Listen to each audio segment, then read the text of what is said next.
राज्य महिला आयोगाच्या अध्यक्ष रुपाली चाकणकर बोलतायत, थेट जाऊयात.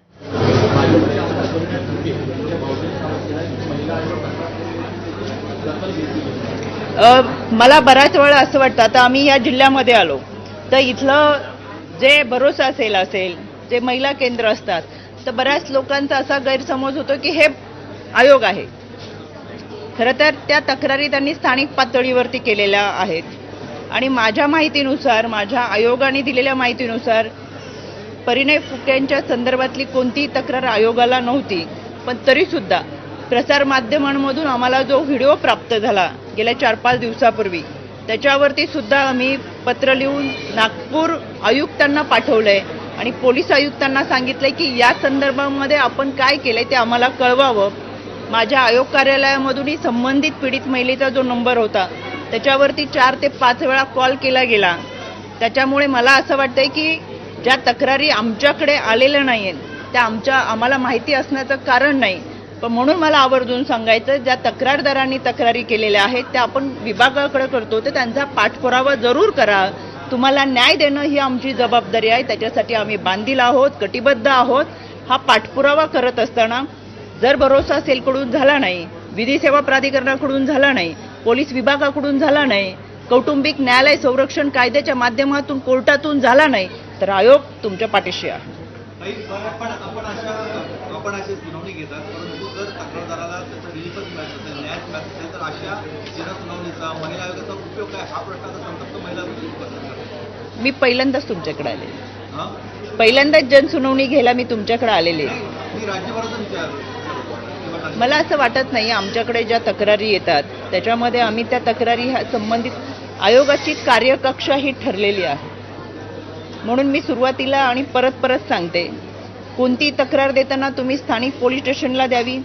स्थानिक पोलीस स्टेशन नंतर ती भरोसा सेलकडे जाती, कौटुंबिक संरक्षण न्यायालयात जाती आणि या सगळ्यांनी कोणतीही भूमिका पार पाडली नाही, तुम्हाला न्याय दिला नाही, दाद दिला नाही, तर तुम्ही आयोगाकडे तक्रार करू शकता.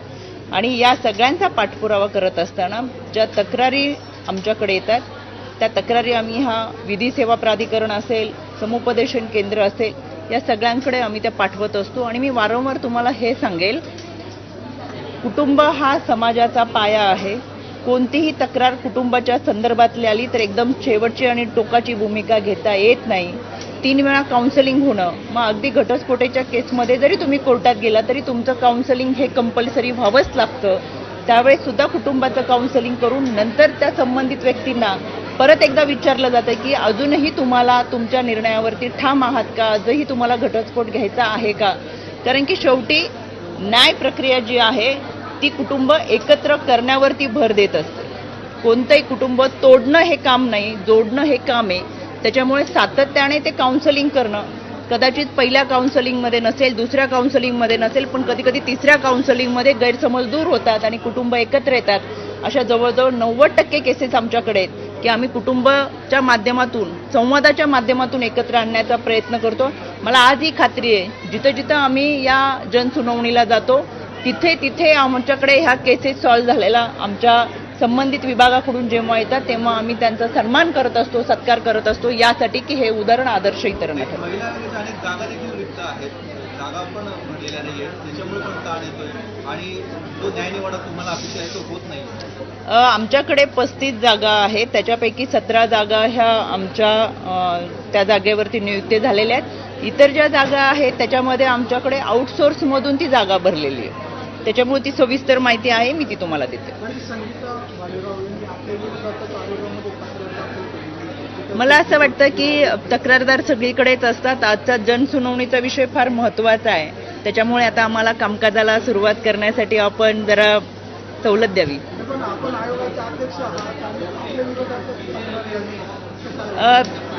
तक्रार करण्याचा अधिकार प्रत्येकाला आहे. त्याच्यामध्ये शेवटी तपास करणं ही पोलिसांची जबाबदारी आणि जे काही सत्य असेल ते पोलिसांच्या माध्यमातून समोर येईल.